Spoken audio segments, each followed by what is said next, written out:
My first guest, I consider a good friend. He's been with us several times in the past few months, and a most original and creative talent in our business. Would you welcome Mr. Orson Welles?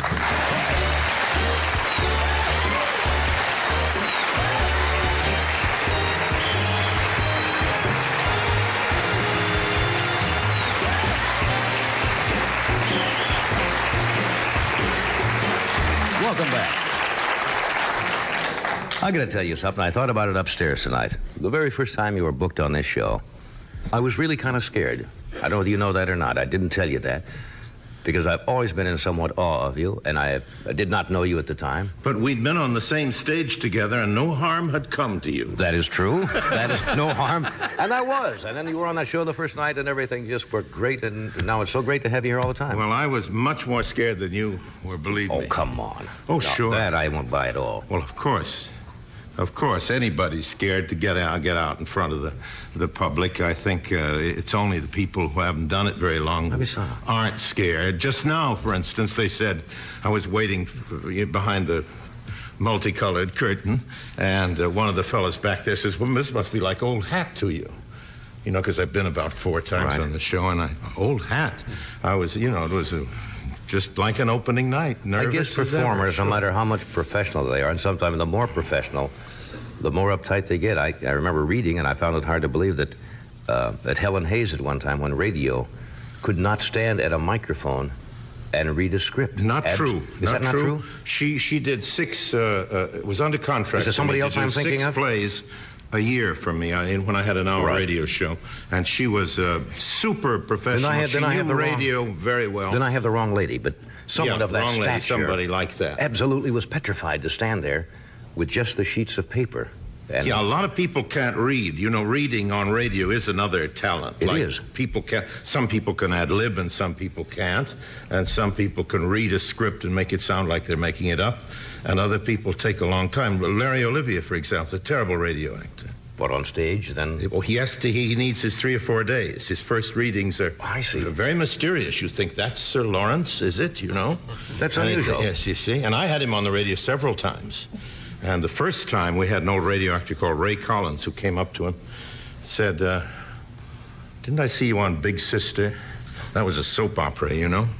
And he came up to me later, Collins, and says, "This poor fellow doesn't know what he's doing. Maybe we better help him out a little." Laurence Olivier. Yes, that's right. Because he was nervous about reading the words off the page, which is a special thing. I drive home now after the show, and one of the stations out here has been playing a lot of the old radio broadcasts.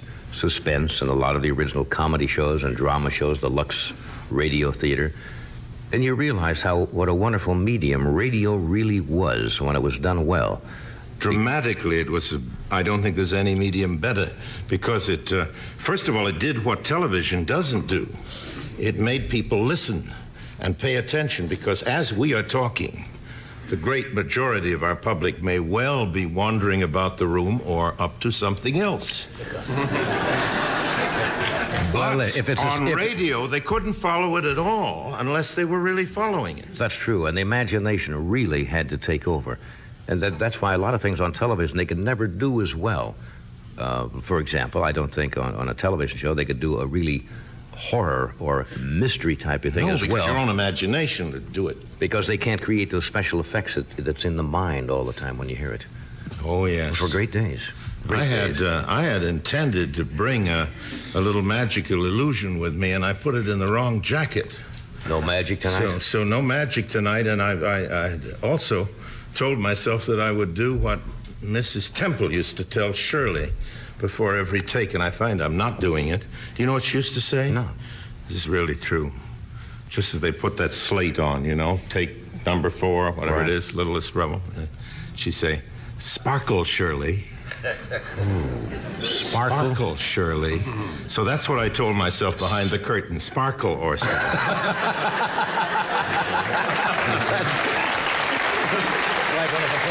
Smile now. Let's see some of that.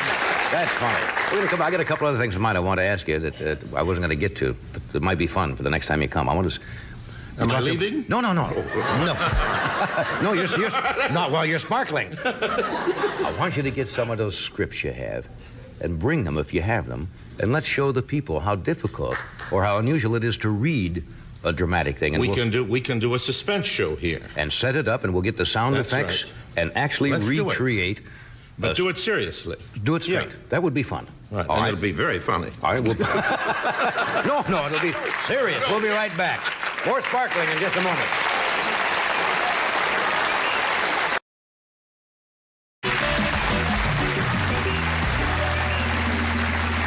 We're back. Orson and I.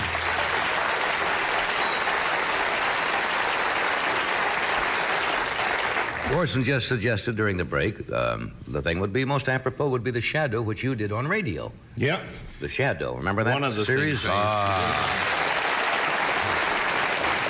Now, in those days, it was interesting. The shows were live on radio, most of them. Some of them were transcribed. No, network shows had to be live but by law. Right. The only transcribed shows were syndicated shows and local ones. And you would play like maybe 5, 6, or 7 different shows, like in New York City, playing different characters on each one, right? Yes, and I found out that you can hire an ambulance in New York without being sick. Now, I didn't know that. So I used to go from CBS to NBC and back again in an ambulance so I could get through the traffic in order to get from one soap opera to another, you know? And I wouldn't know what I was going to play. They'd hold an elevator open for me. I'd come in. They'd say, Studio 3. I'd go into Studio 3. They'd hand me a piece of paper. I'd say, what is it? And they'd say, 70-year-old Chinaman. And we're on the air. I didn't know how it turned out, what happened, anything. I was a 70-year-old Chinaman. Just go right in. We're talking about first readings. That's radio reading. Well, and, of course, radio actors like myself, that first reading is the best one. We haven't got anything better after that. You just go do it. What would happen when you do a fluff? Now, there had to be times when the lines would... Oh, yes. We had, I remember one morning, we used to do a show in my poorest days in radio when I had only one show to live on. Joe Cotton and I were both living on $18.50 a week, which was the fee for this. It was on what's called sustaining, and it was the School of the Air. The School of the Air. The School of the Air. And one morning it was about the Olympic Games in Greece. And the lady authoress, an unmarried woman in her late 60s, was sitting in this tiny studio with an organ and the rest of little cast of 6, and we picked up the script, pretty badly hungover, I may say, and went on the air live with dialogue that went like this. Ah, Pythias, you have the biggest lance in all Athens. Can you throw it over your shoulder? Let me see your discus, you know. And all perfectly clean, unbleepable stuff, but we were only about 6 minutes into it when they had to just play organ music. We were all on the floor because the spinster lady didn't know why. We thought it was all so dirty. And when we finally came to a line where I had to say, barrels and barrels of pith. Organ music up and out. Organ music, and I never worked for School of the Air again, nor did Joe Cotton. We starved for a month. Off the School of the Air. We were written out. They did wonderful things in those days, and not all the stories are apocryphal. They're true. The craziest are true. They undressed Bill Stern once, you know that story? Yes, I was there. Bill Stern was one of the great sportscasters of all times, and he was at NBC, I think, at the time, and somebody went out to a studio tour, and while he's on the mic, they removed his trousers. Oh, yes.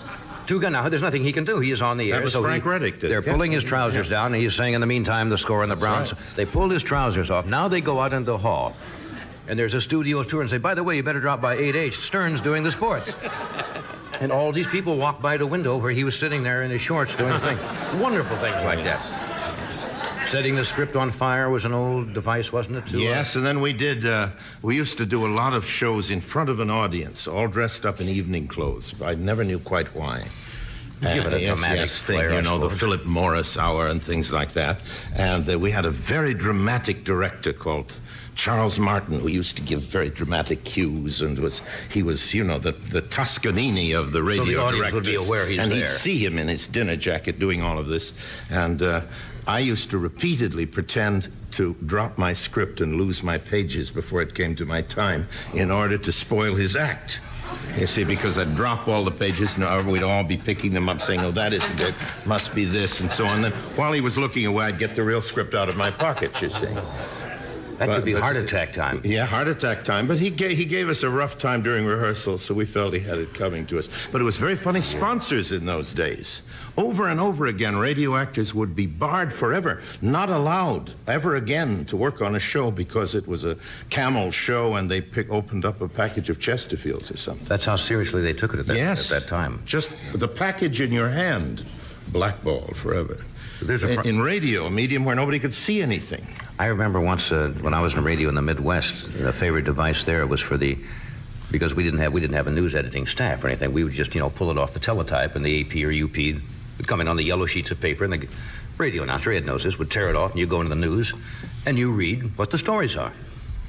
They would type in, they would get a sheet, and in the middle of the news, they would type in some horrendous, obscene story that you didn't know the end of it until you were about halfway through, and then, of course, your eyes would drop down, and you'd say, in Cedar Rapids, Iowa today, Mr. William Scranton went into the barn, and all of a sudden you'd see what's coming. And you'd say, we'll be back to that story in a moment, but first, terrible things like that. Yes. But you would be halfway through the story before you realized you'd been had. We had an announcer, I had for years, I had a show for Campbell's Soup, which was called the Campbell Playhouse, and we had an announcer called Chappell.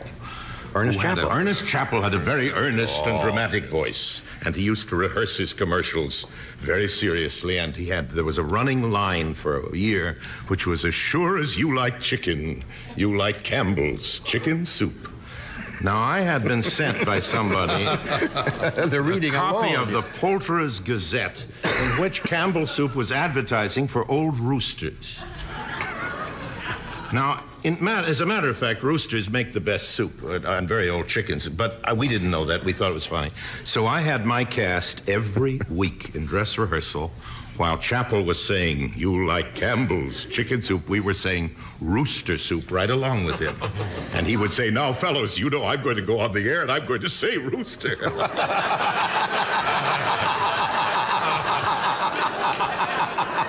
He did. He did.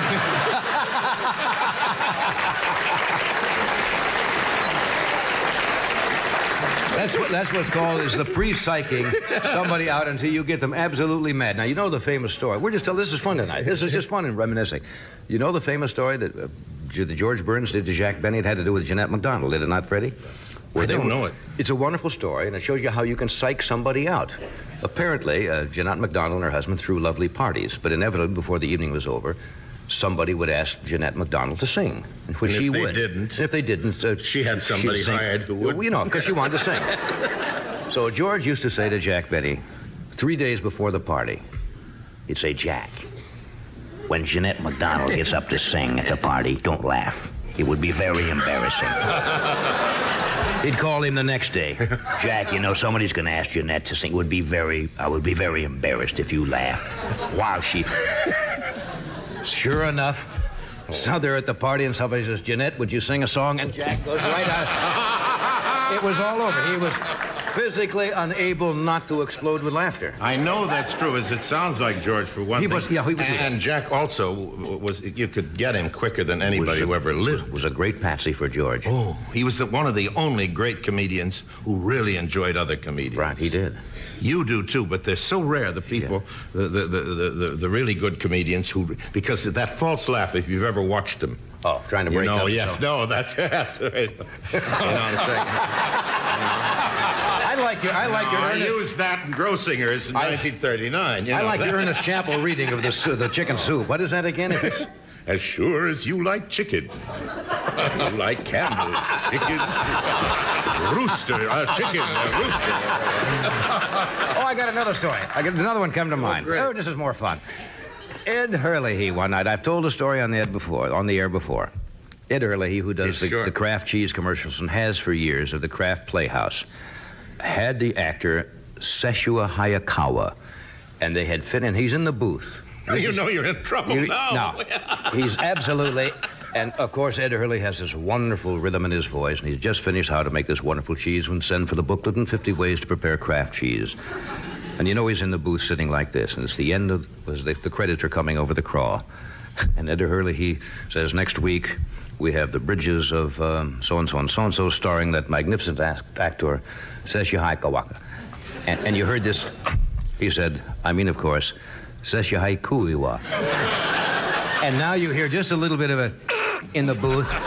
And Ed now comes on to try to really bail himself out. And he says, you'll have to, excuse me, ladies and gentlemen, but I've always had a little problem with that name. But, of course, I'm talking about Seshihika Wakaduma. He did it 3 times in a row, and I fall out of the chair. I am absolutely... By then it was all... He couldn't get it if Hayakawa was there. He couldn't have got it. I had a show called The Cornstarch. I was the voice of Cornstarch. Oh, you're putting me on now. I kid you not, and it was one of my first really good jobs because it was 5 days a week, $75 a time. All I had to come in was read a poem while the singing strings of somebody or other played, and I'd read this thing. And I had to write a little thing about the poem before I would read it. It was a 15-minute spot for the housewife at noon. And I had been up about 3 nights without being to sleep for overwork, as you may imagine. And came in one day, and it was a poem they picked for me by Robert Browning, and I couldn't understand what it was about. And I didn't know what to say about it. And I remembered a line from a play that I'd been in, The Barretts of Wimpole Street with Cornell, when she says to Browning, who was a character in the play, what does this poem mean? And he says... kind of a funny line that he really said in life. When this was written, only God and Robert Browning know what it meant. Now only God does. So I thought, I'll say this. The ladies will enjoy it. It's on singing strings. And all the sponsors, and the smaller a show was, the more sponsors would be in a of course, in a room, you know, were gathered. And I said, good morning, ladies and gentlemen. This poem puts me in mind of what the author said originally, that when this was written, only Brob and Grobbit breeding.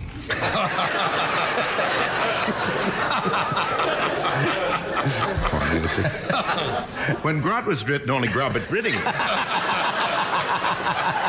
Music continued. When Grob and Gribbit... When God was written, only Brob and Vrit and Dritting. And then I saw all of these faces, purple and black, staring at me. And I just put down the script, walked out of the studio, and never saw them again. Never saw... Oh, that's wonderful. No way. So once you're into it, there is no way to recover except leave and come another day. Hey, I thank you. I understand you have to leave early. I have to leave early, and I have to say, you made a remark there that there were 2 people by the name of Orson Welles. That's true. And, I mean, by the name of Orson. And, of course, neither of those statements is true. Who's another person named Orson? You see, there is nobody named Orson. It's like saying, you know, they make champagne in Argentina. Figure that one out. Robert Browning, Dolman. Yes. No, there is a deep message in that, because... the very talented fellow, and I wish you weren't, who's following me right with this name, Orson Bean, you know, was really born with a very straight name. His name is actually Wilmot Entwistle.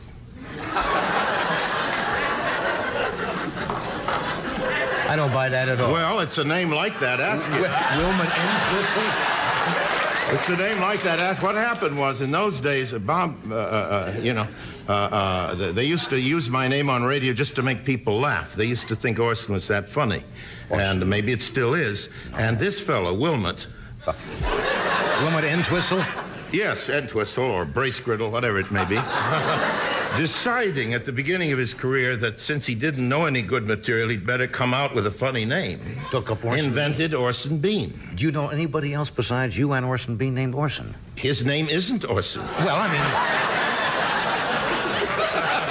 well, professionally it is, but do you know anybody else? No. No, and there'd better not be. Thanks for coming.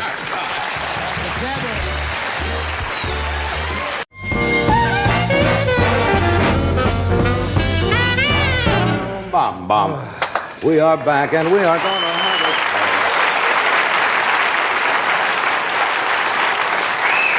Thank you. Everybody's in a good mood tonight. Oh, is there a full moon? Wonderful. Yeah, yes, there is. It's coming in 2 more days. Aha. That's it. You can always tell. People get on edge or a little funky during a full moon. Yeah. Crazy and wild, huh? Yeah. Yeah. That's as good as excuse as any, I guess. All right, ladies, we got a big lineup tonight. If you just joined us, I've mentioned George Siegel, Teresa Brewer, Monty Rock, Elliot Gould, and this gentleman. Some of you may be familiar with him from the Bob Newhart Show. If not, you can see Bob starting tomorrow night for 4 weeks at the Frontier in Las Vegas, where he's appearing with Paul Williams, Ray Stevens. If you have the misfortune of missing him there, he will also be appearing at Harrah's starting August the 6th. He will also be in our lobby right after the show, selling jams and jellies and homemade fudge. Would you welcome Mr. Robert Newhart?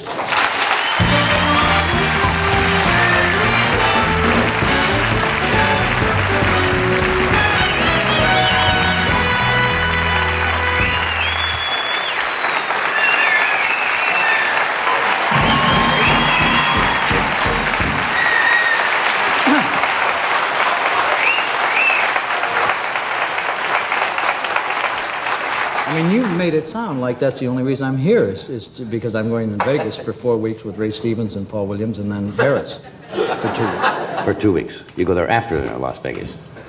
I was going to play him at the same time, but it's so hard to get a plane back and forth. No, I don't think the only reason you come on the show is hope you don't. to do some cheap, not cheap plugs, but I mean some, just to announce your itinerary, that you would be that mercenary about it. I assume that you come here just to... Also, I've been on with almost every substitute host, except you, and I felt I should come on and say hi.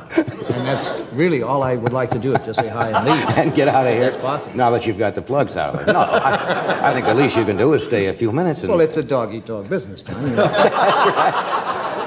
Did you hear that I ovation? mean, there's a saying, as you know, in our business, you be nice to people on the way up because you run into the same people on the way down, which happens to be false. You run into entirely different people on the way down. Yeah. So there's little point in being nice to people on the way up. That's right. I say smash. Whoever gets in your way, walk over them right to the top. Well, you've never had that in your career, though. You've always been up there, right? Oh no, there was a brief period. When your show went off the air. Yeah. The original show on CBS. First show, yeah. No, on NBC. Yeah. I know the feeling. That's happened to me also. And it is strange, isn't Well, it? it hasn't happened in 12 years to you. Well, no, I've been lucky enough to have this. Lucky's a good word.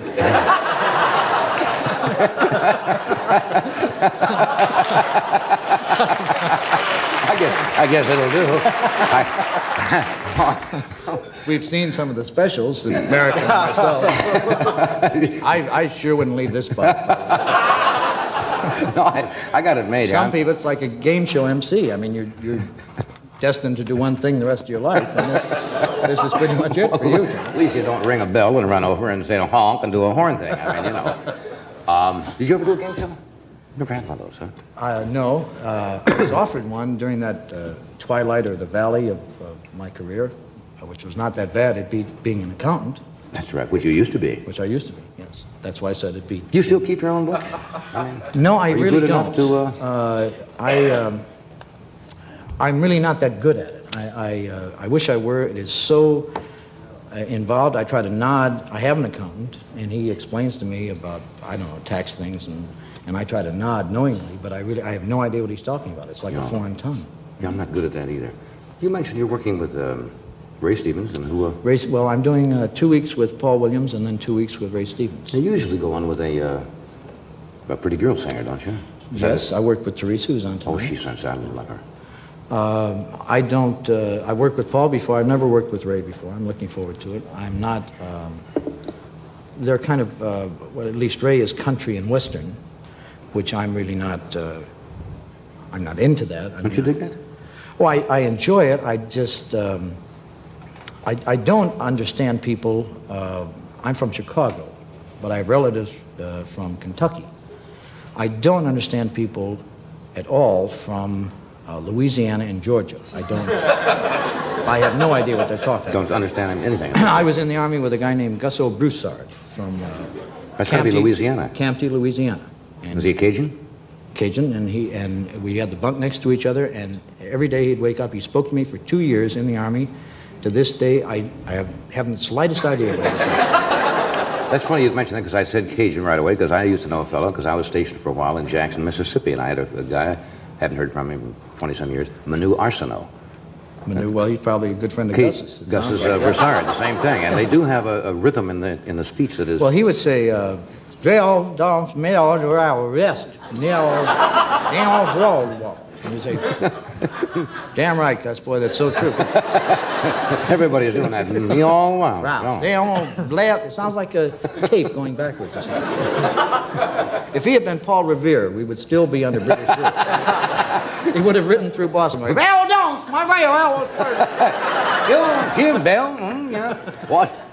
Presley has a little of that, doesn't he? You know what? I don't mean to offend Doc, because I know this is... and I guess if that's all right. That's what he's here for. Well, I guess. I was trying to be nice. Of course. Everyone offends Doc, so why should I be? Especially with numero uno, not even a substitute host. Oh. The country and western songs, and I'm going to offend a lot of people, but I must say it. I think it's one song.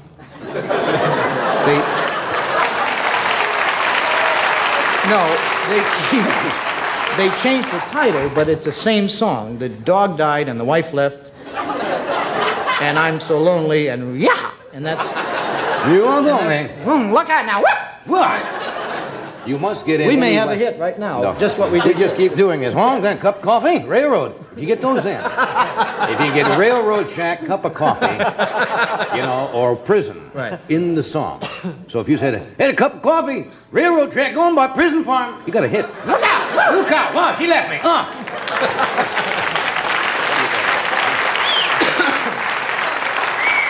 Johnny Cash will probably show up tomorrow night and break our face for saying that, because he's raw. He's. I heard that. I wouldn't fool with Johnny Cash. Well, I don't plan to. What'd you do in the service? You mentioned being in the army. You were in the army. Yes, our army. Yes, on our side. I know our that. Side, yes. I was in the Korean War. I was a clerk typist. I'm not going to lie about it. No, I wasn't trying to embarrass you. We need clerk typists. I mean, we do. You could type up my discharge when I was getting out of the front lines. That's probably what you did. Paper cut that would smart for a week. Yeah. But that's not the important thing. I guess we all served and tried to do our thing. Of course we did. How long did you go in as a private? I was drafted, which I'm extremely proud of.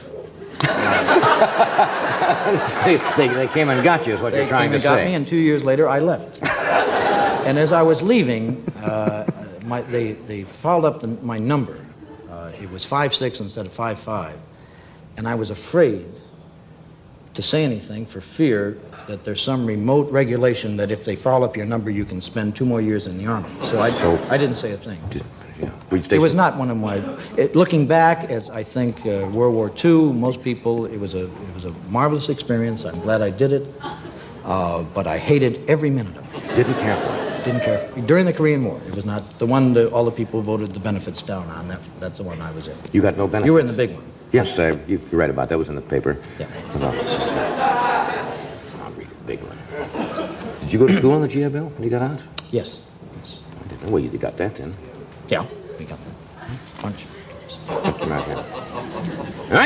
Go sing. Now, a word from Toyota, small car specialist for 40 years.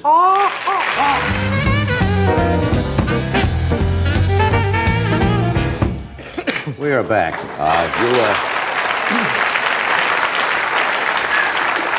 I must say that the band has never sounded better. That's true. That's true.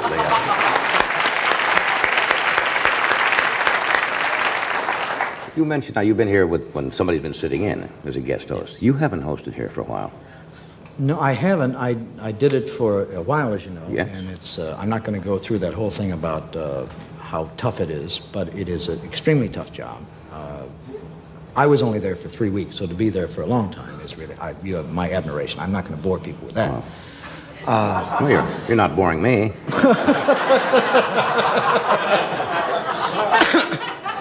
It is a extremely tough job, and Freddie has been kind enough to ask me to do it again, and when I have weeks off from the show, that's not one of my favorite things, because, I mean, it is a very tough job. I was on I was hosting one time. You were off for some reason. You didn't feel like doing it, I guess. That's what they told me. You didn't feel like doing it this week. No one could reach you. They didn't want, he was in Florida or something. And Ginny, it was in New York, and I called my wife, Ginny. And I call her Ginny anyway, but I called her on the phone, and I said, what happened? Else would you? I would speak every night to Ginny. And she said, I broke my toe. And I said, well, what'd you do? She said, I was in the shower, and I tripped and broke my toe. And I said, well, what did you do about it? And she said, I called a doctor, and he said, well, try to stay off it as much as you can. Good. And try not to bump into things with it. And I said, what did that cost? And she said, $50. And I said, you could have stopped a wino in the street and said, I just broke my toe, and he would have given virtually the same advice. Try to stay off it and try not to bump into things. And I got a note from a doctor, and he said, I know it sounds strange, that kind of advice, but you have to understand that patients are strange also. And he explained to me that they, sometimes before surgery, patients have to take an enema, and it comes in a plastic square container. And doctors found it necessary to print on the outside of the square plastic container that they should remove it before using it. Remove it from the plastic square container before using it. Because they were getting patients coming in with strange expressions on their faces. So eyes crossed. I just sort of evening it up with doctors. I wasn't making fun of doctors, but I guess they have their problems too. Yeah, I didn't realize that. I know what you're talking about. There's a... It's inside the plastic. Do you have a paper or something? No. I mean, they understood. I know, I'm slow today. I've been here a long time, and your brain sometimes short circuits when you do this. You've just said this is not easy, and I'm proving it. Well, you're certainly not. You know, you think it's easier than that. Then I'm making it look at the present time. Sometimes you have to make it look difficult to justify with them paying you each week, so sometimes I stumble around and make it look extremely hazardous. What were we talking? We're talking something about I don't know. Retirement. No, during the commercial. Oh, I had mentioned to you, I'm sort of identified. I got a letter from a young girl when I was doing the show, and she said, my parents said they saw you in Bridgeport, Connecticut about 15 years ago. I had done a concert there, and she said, I didn't realize you did anything before the Bob Newhart show. Isn't that strange when you go the cycle again? But she was like 15 or 16 years old, and there's no reason she shouldn't, and it kind of shocked me. And so I would like to do a routine. Now, this is not one of the ones I'm maybe identified with. The classics. Well, I wouldn't call them classics. Well, I would call them well, that. I told it it's a very difficult job, so I guess I think some of the fair things for you to say these are the classics. driving instructor, I think the Abraham Lincoln press agent, all those things, the Khrushchev visit, those are classic pieces, really. Those don't come along very often. Retirement party. They're great. They're great. Sir Walter Raleigh. Those are wonderful. All of those. Some of those you'll be doing at the Frontier, won't you? Opening tomorrow night. I don't do. This is a thing on. There was an item in the paper, because the funniest things in life are always the true things. I'm sure you found that also. It doesn't matter whether you have or not, I'm going to do it anyway. That's right. This is just kind of... Or Doccast. This is the setup. This is the set, yes. Right. This is the set, what we call a set. There was an item in the paper that they had actually, the United States government had given $300 to witch doctors because they had found out that there was some validity to some things witch doctors had been doing for years. And the routine is based on a witch doctor functioning as a doctor in the United States might function. All right. So, phone me. It's about 3 in the morning. I hope this works. I do too. Because it's a classic. Hello? Hello? Yeah, yes, Mrs. Crumba. No, that's all right. I would have been getting up in 5-6 more hours anyway. What seems to be the problem? The sheep are dying and your son is seeing demons. There's a lot of that going around. I wouldn't worry about it. It sounds like a 24-hour curse to me. I tell you what, do you have any bark of a tree that was struck by lightning and the light of a full moon around the house? Yeah, you might grind some of that up and put it under his pillow tonight. Yeah. And then call me in the morning if he isn't feeling better. I'll tell you what, you might try burying him under a tree where a lot of hyenas congregate. Well, it won't help him, but sometimes their laughter becomes infectious and it might cheer him up. Gee, I'm sorry, Mrs. Kroon, but I don't make house calls anymore. Well, I tell you what, I haven't danced around a hut in so long, I really don't think I... Well, they're very similar dances, and one is a rain dance, and it might rain for 3 or 4 days, so I'd be afraid to try it, you know? Well, if he isn't better by Wednesday, let me give you a number, 452-0617. No, that isn't the office, that's the country club, yeah.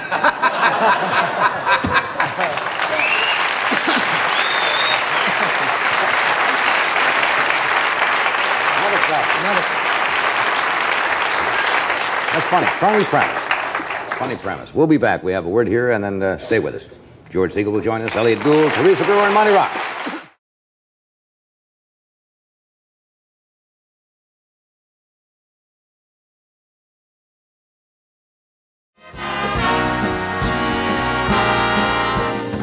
All right, my first guest tonight, folks.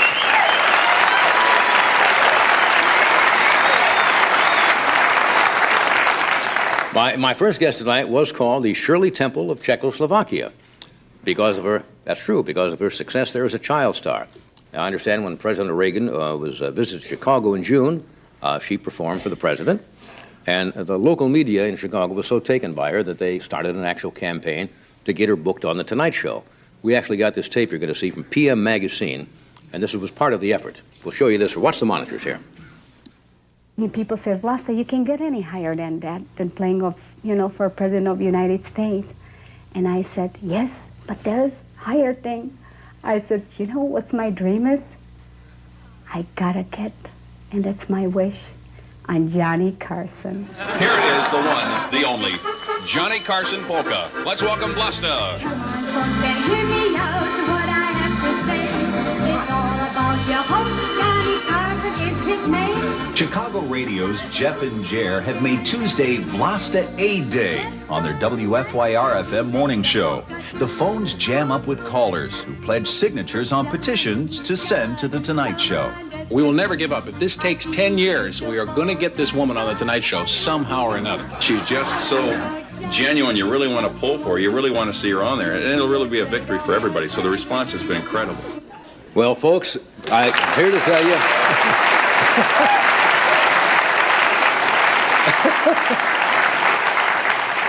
Well, I'm here to tell you, folks, that Vlasta Aid paid off.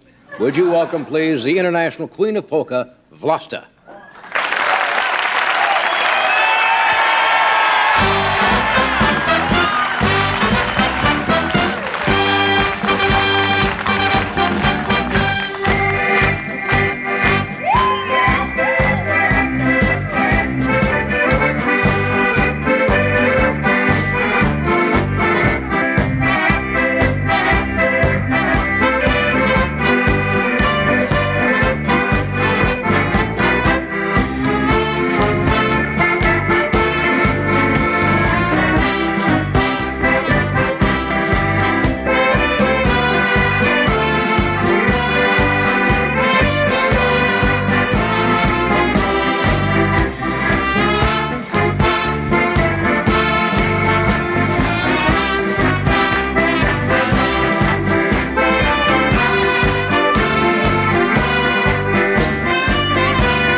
telling you, this is show business. Okay, come on over, Blaster. Okay, that's Blaster, folks. Unplug the amplifier there. Okay, a little getting disengaged. How are you? How are you? How are you doing? Johnny. Yeah, sit down here. How are you? Okay. Ed will help you remove your accordion. It's our official accordion remover here. Well, how are you? Oh, Johnny, you're so great. Now,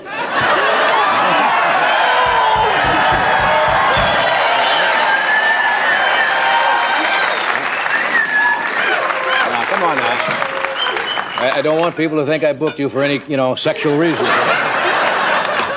How are you? It's nice to have you here. Thank you very much, Johnny. Can I have your drink or something? It's a little coffee. Would you like some water? Anything, just your coffee. So you have a little coffee there. See? Did I pronounce your name right? Vlasta? Vlasta. No last name? It's a Czechoslovakian name. She was a warrior. Vlasta was a warrior. Against the men. I didn't know that. Yes. Yeah, but you'd use no last name at all, huh? I tell you why. I use it like Cher. Okay. Vlasta. Who was also a warrior against men. So we'll take a break and we'll be right back. All right.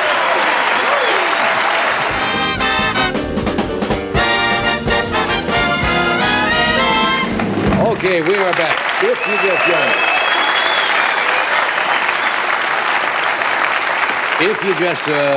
If you just have joined us, this young lady is called Vlasta, just queen of the polka, international queen of the polka, right? Yes, because yes, Johnny. you do come from Czechoslovakia, and you were telling me about this dress. 100 years old, did you say?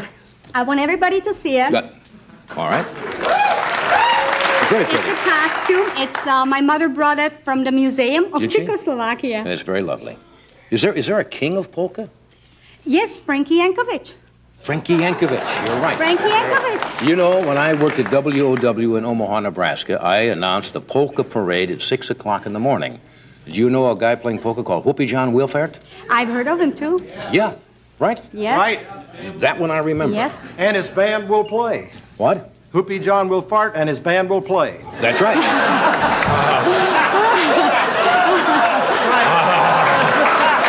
That's absolutely true. Now, look, I know you're from Czechoslovakia. Now, shame, but didn't the polka now originate in Poland? Or am I wrong? Well, a lot of people think, a polka means a Polish girl. Mm-hmm. But if anybody looks in a dictionary, it is, that's the translation. But really, in a dictionary, if you look, the polka means a half step. I see. But it originated. Polka originated 1830, Johnny, in a little village. And the girl names were Annie, Anichka called. Anichka. Yes, and she was a polka girl, and she started the polka steps. Later on, matter of fact, it went to Vienna, England, and every place. And people, the white, the cream of the folks, they used to pay in silver money, and then it came to United States. But the Polish people are the greatest promoters of polka in the United States. I think you're right there. Yeah, that's true. Chicago, especially. You still practice all the time? Oh, Johnny, I practice about 5-6 hours a day. 5 or 6 hours a day? Yes, I do. Because it's a great instrument, and especially to be performing. And thank you, Mr. Doc Severinsen, to let me be part of you, because if you appear with Doc Severinsen, you can be that bad. That's right. You have to have certain... We set certain standards to play with Doc, and you... He is one of the best. He's one of the best. He is one of the best. Johnny, I come from the suburbs, from Berwyn. You come from the suburbs of where? From Berwyn. Berwyn. Berwyn, that's right. So this is what the whole Chicago is watching tonight. Yeah, well... now, you were called the Shirley Temple of Czechoslovakia. Yes, because I look like Shirley Temple when I was 4 years old. You still look a little like Shirley Temple. You've got that cute face. Yeah, I used to tap dance and done about 20 movies. Uh-huh. And then we, what happened, we emigrated. We went to Germany, spent 4 years in a refugee camp. And we got lucky. I lost my dad in a war. And my mother brought me. Yes.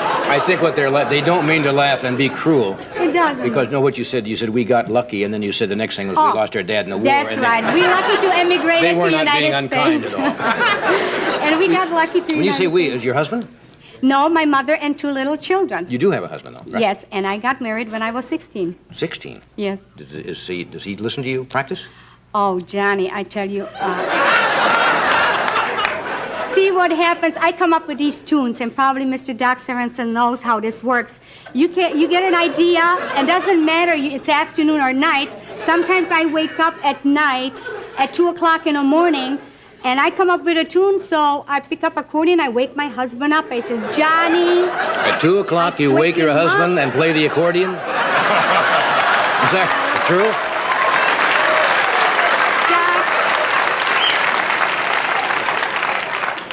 Doc, you told me I can call you Doc? See, he's not Mr. a medical doctor. Did he tell you he was a... Did he try that routine about being a medical doctor? No. Okay. No. We've had some problems here in the studio. So he must understand, too. You know, tunes come to you. That doesn't mean, 6 o'clock evening, are you going to write? No, it comes at night. So I wake up my husband. I says, honey, can you listen to this tune? So he gets up and he's listening to the tune. Sometimes he comes from work, and you guys are terrible. You either come from work, you read the news, watch the football game or baseball game, nobody can talk to you. So I wait when my husband takes a bath, and then I'll take my accordion, sit on the toilet, see John.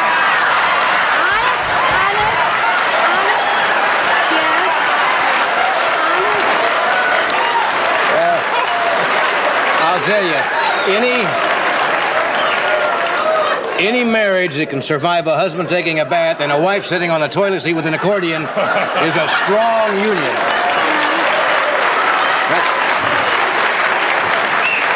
And especially Johnny, when I work on your lyrics, that was my hardest one, because Where did you compose that, may I ask? My husband, came. He's a second shift, and I wish he would have been here with me, but he has to work and support me, what I'm doing. But I'm sure he'll hear from you he's an when you get auto body home. man. Hi, Johnny. And sometimes when I've done lyrics for you, Johnny, Yes. a second the hottest polka in Chicago, everybody's Really? playing it. I wrote the lyrics when I was taking a bath with my husband.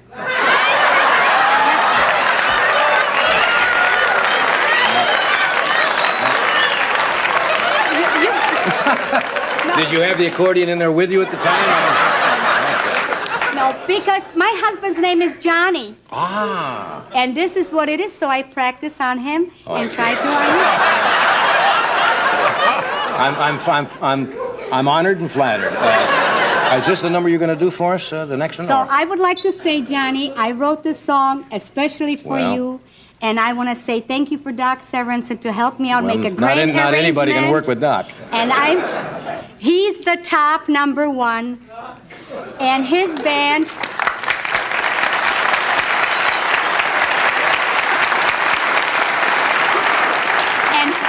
And Johnny, this is my honor to be on your show. And I want to thank you, Chicago, for putting me on Johnny Carson's show. Thank you. Thank you. Okay. What? Johnny, yes. This song is especially the polka. And do you think you can come here because it's especially for you that I can show you little bit steps to polka? Would you do that? I really don't know how to polka. I'll teach you. It's very easy. 1, 2, 3. Next time. Yeah, we better do it another. If we do all this, we're not going to have time for Alan, so maybe we can just play it this time and we'll dance at a time to be announced in your local paper. What, dear? Can you help? What do I do here? Just put it over. Yeah. Okay. That's it. Okay. And just here. Okay. Just, All right.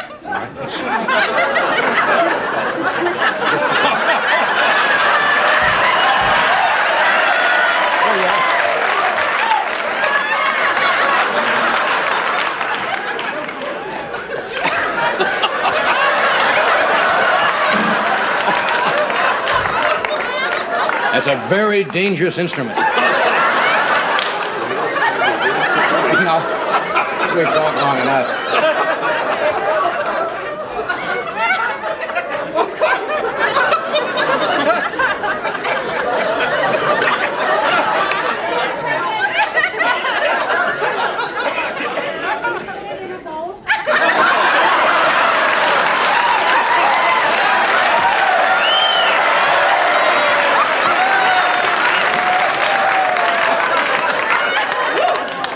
Okay.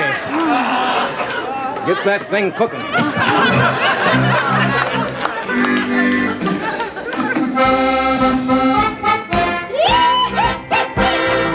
Come on, folks, and hear me out what I have to say. It's all about your host, Johnny Carson is his name. He's on each evening entertaining you.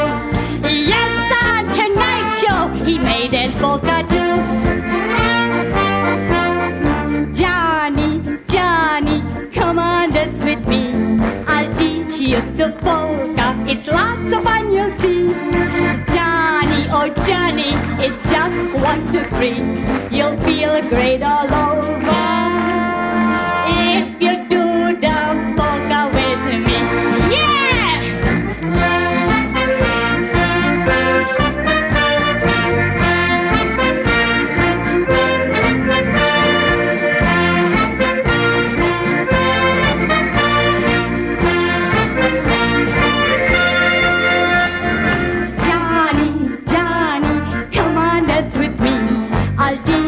The polka, it's lots of fun, you see. Johnny, oh Johnny, it's just 1, 2, 3. You'll feel great all over if you do the polka with me. Yeah! Oh,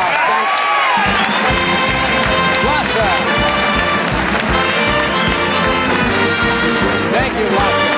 We'll be back in a moment.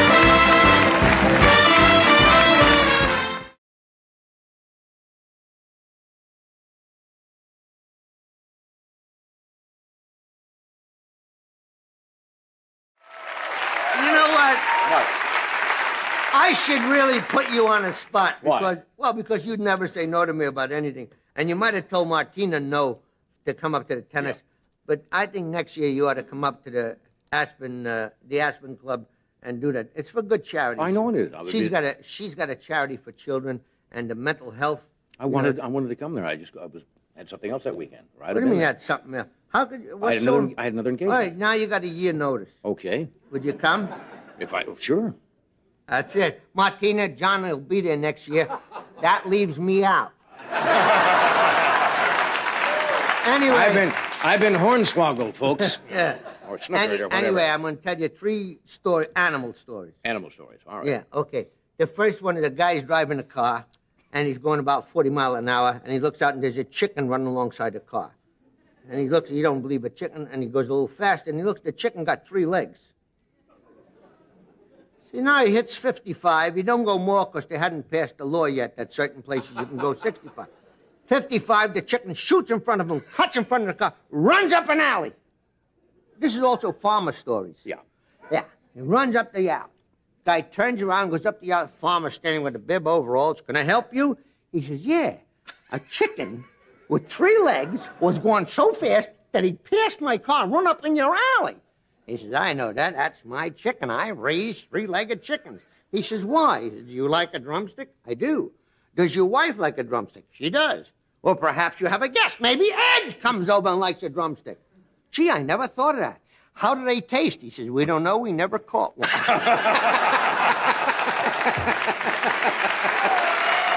Now, we don't know.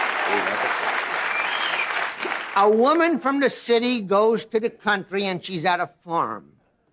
This is an animal story. I understand that. With a farmer thrown in. Okay, got it. Okay. And she says to the farmer, why doesn't that cow have any horns? He says, ma'am, there are many reasons why a cow don't have horns.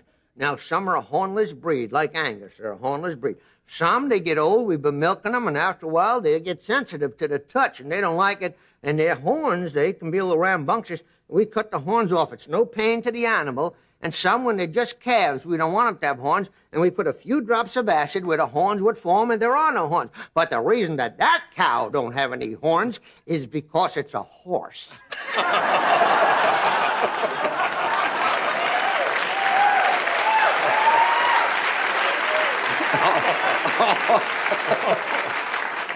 See, that had an animal and a farmer. Very good, a combination joke there. Okay, this guy is hunting for ducks.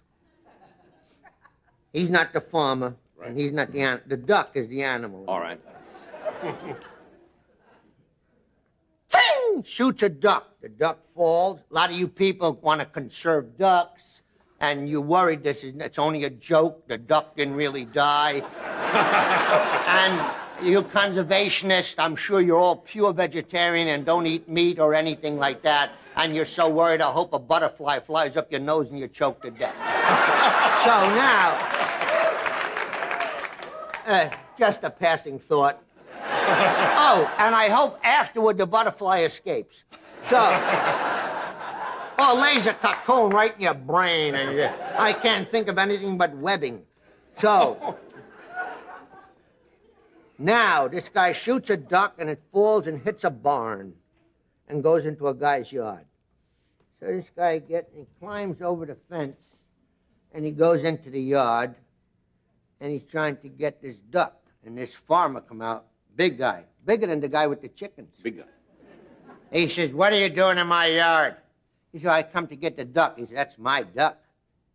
He says, "It's not your duck." He says, "This is my yard. That duck fell, hit my barn." He's laying there. He says, "Yes, but it's not your duck. I shot the duck. I've been out hunting for a couple of days." He says, "Give me a break. You know, I'm from the city. You're from the city. Well, you don't understand about property, do you? It's my property. It's my duck. However, I'll give you a chance at the duck. We can settle this country style." He says, "Country style?" He says, "Yeah." "Well, how do you settle a country style?" He says, "How?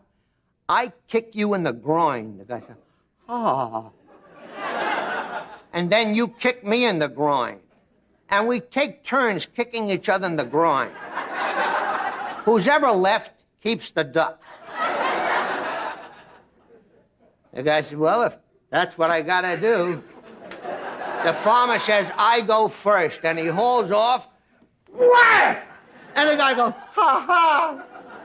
Ha ha! Whoa! Whoa!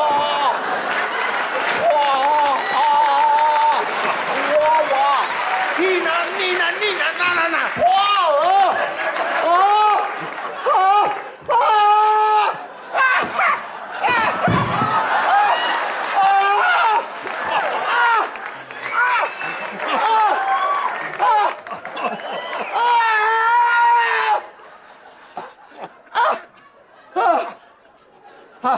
About half hour has passed, and he says to the farmer, well,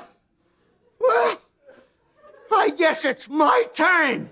And the farmer says, "You could have the duck."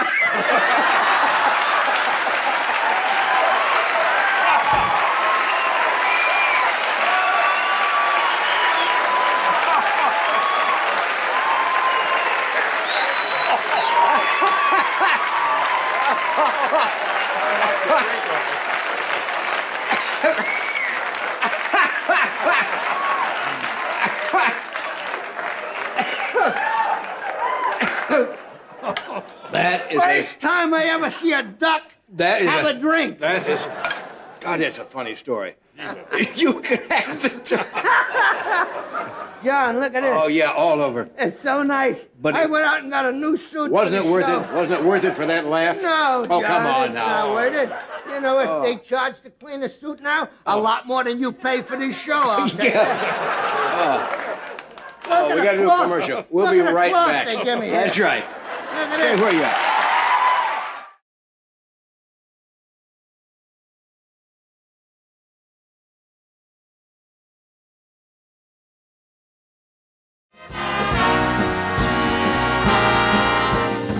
All right, my first guest tonight, folks.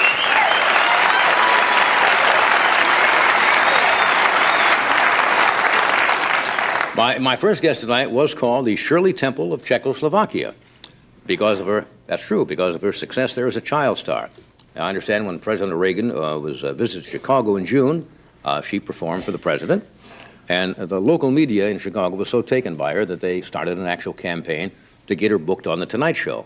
We actually got this tape you're going to see from PM Magazine, and this was part of the effort. We'll show you this. Watch the monitors here. People say, Vlasta, you can get any higher than that, than playing for President of the United States. And I said, yes, but there's higher thing. I said, you know what's my dream is? I gotta get, and that's my wish, on Johnny Carson.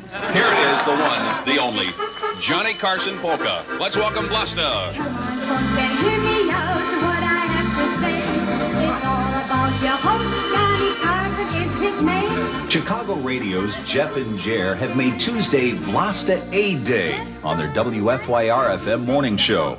The phones jam up with callers who pledge signatures on petitions to send to The Tonight Show. We will never give up. If this takes 10 years, we are going to get this woman on The Tonight Show somehow or another. She's just so genuine. You really want to pull for her. You really want to see her on there. And it'll really be a victory for everybody. So the response has been incredible. Well, folks, I'm here to tell you.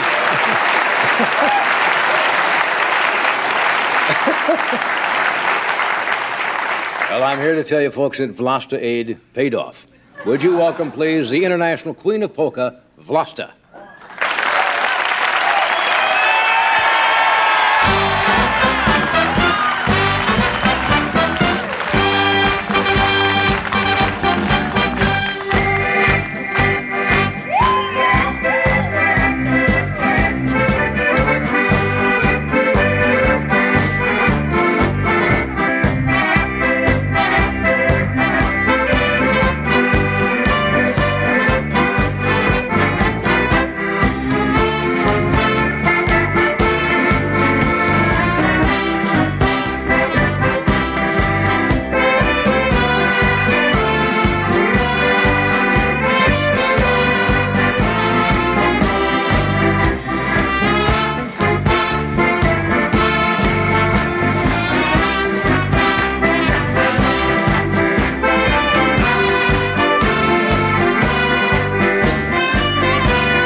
Okay, that's Vlasta, folks. Unplug the amplifier there. Okay, a little getting disengaged. How are you? How are you? How are you doing? Johnny. Yeah, sit down here. How are you? Okay. Ed will help you remove your accordion. It's our official accordion remover here. Well, how are you? Oh, Johnny, you're so great. Now,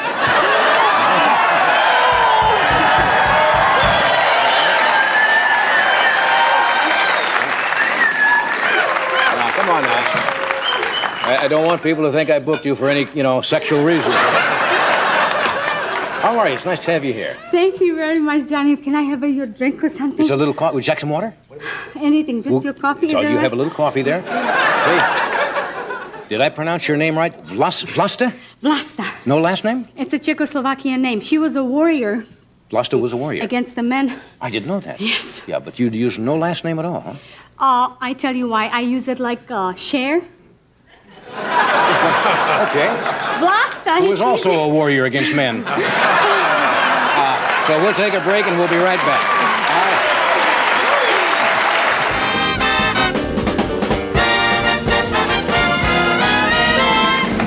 Okay, we are back. If you just joined us.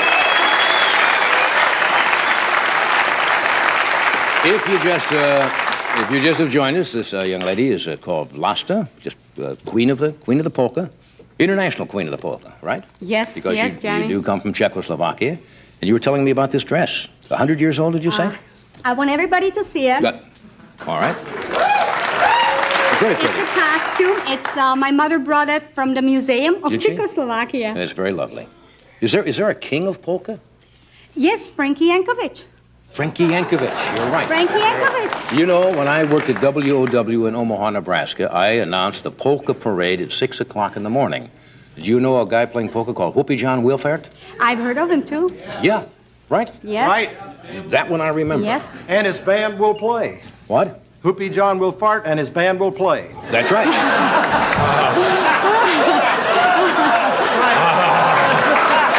That's absolutely true. Now, look, I know you're from Czechoslovakia. Now, shame, but didn't the polka now originate in Poland? Or am I wrong? Well, a lot of people think, a polka means a Polish girl. Mm-hmm. But if anybody looks in a dictionary, it is, that's the translation. But really, in a dictionary, if you look, the polka means a half step. I see. But it originated. Polka originated 1830, Johnny, in a little village. And the girl names were Annie, Anichka called. Anichka called. Yes, and she was a pauper girl, and she started the polka steps. Later on, matter of fact, it went to Vienna, England, and every place. And people, the white, the cream of the folks, they used to pay in silver money, and then it came to United States. But the Polish people are the greatest promoters of polka in the United States. I think you're right there. Yeah, that's true. Chicago, especially. You still practice all the time? Oh, Johnny, I practice about 5-6 hours a day. 5 or 6 hours a day? Yes, I do. Because it's a great instrument, and especially to be performing. And thank you, Mr. Doc Severinsen, to let me be part of you, because if you appear with Doc Severinsen, you can be that bad. That's right. You have to have certain...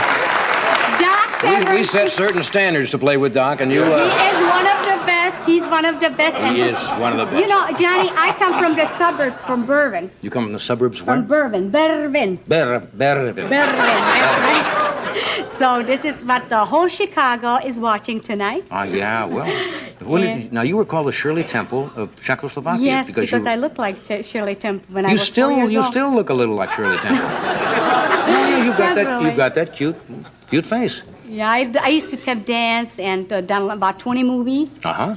And then we, what happened, we emigrated. We went to Germany, spent 4 years in a refugee camp. And we got lucky. I lost my dad in a war. And my mother brought me. Yes. I think they don't mean to laugh and be cruel. It doesn't. Because, no, what you said we got lucky, and then you said the next thing was we lost our dad in the war. That's right. We're lucky to emigrate to the United States. They were not being unkind at all. And we got lucky to When you say we, is your husband? No, my mother and 2 little children. You do have a husband, though, right? Yes, and I got married when I was 16. 16? Yes. Does he listen to you practice? Oh, Johnny, I tell you. See what happens. I come up with these tunes, and probably Mr. Doc Severinsen knows how this works. You get an idea, and doesn't matter it's afternoon or night. Sometimes I wake up at night at 2 o'clock in the morning, and I come up with a tune, so I pick up accordion, I wake my husband up. I says, Johnny. At 2 o'clock, you wake your husband and play the accordion? Is that true?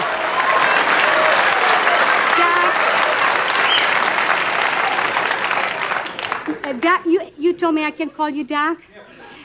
See, he's not Mr. a medical doctor. Did he tell you he was a... Did he try that routine about being a medical doctor? No. Okay. No. We've had some problems here in the studio. So he must understand, too. You know, tunes come to you. That doesn't mean, 6 o'clock evening, are you going to write? No, it comes at night. So I wake up my husband. I says, honey, can you listen to this tune? So he gets up and he's listening to the tune. Sometimes he comes from work. And you guys are terrible. You either come from work, you read the news, watch the football game or baseball game, nobody can talk to you. So I wait when my husband takes a bath, and then I'll take my accordion, sit on the toilet, see John. Honest,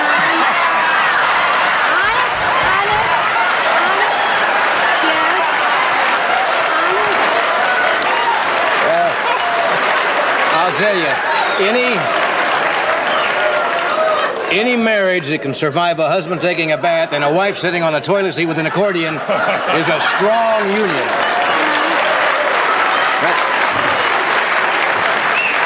And especially Johnny, when I work on your lyrics, that was my hardest one, because Where did you compose that?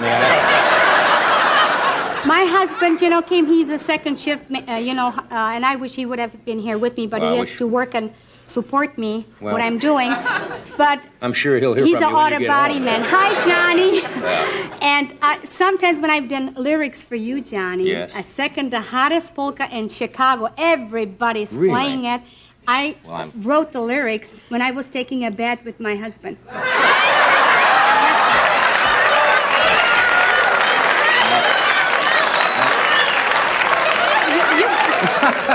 Did you have the accordion in there with you at the time?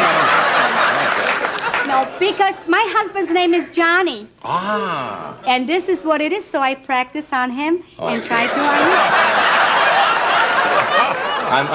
on you. I'm honored and flattered. Is this the number you're going to do for us, the next one? So I would like to say, Johnny, I wrote this song especially for you. And I want to say thank you for Doc Severinsen to help me out, make a great arrangement. Not anybody can work with Doc. And he's the top number one. And his band.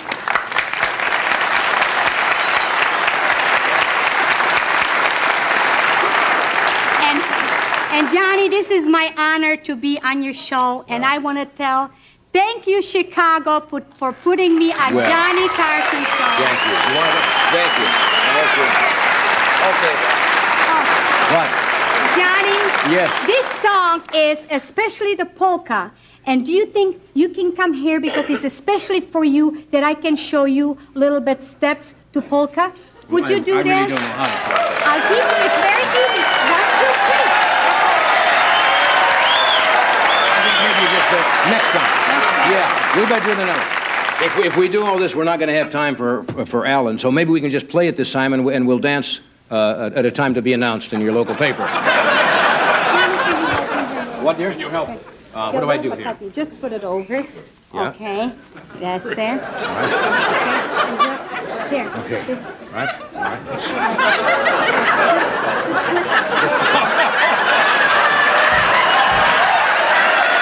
Oh, yeah.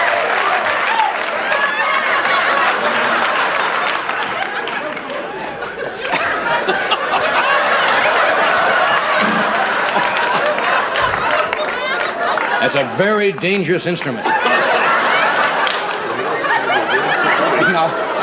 We've talked long enough.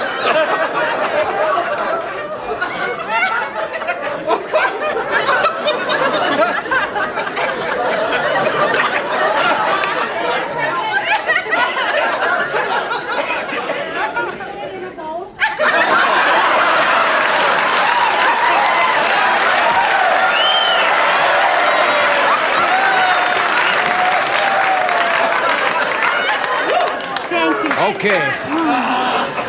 Get that thing cooking.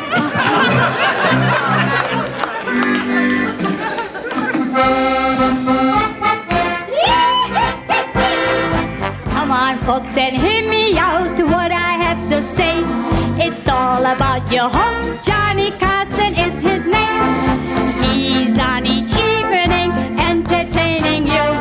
Yes, on tonight's show, he made it polka too. Johnny, come on, dance with me. you the polka. It's lots of fun, you'll see. Johnny, oh Johnny, it's just 1, 2, 3. You'll feel great all over if you do the polka with me. Yeah!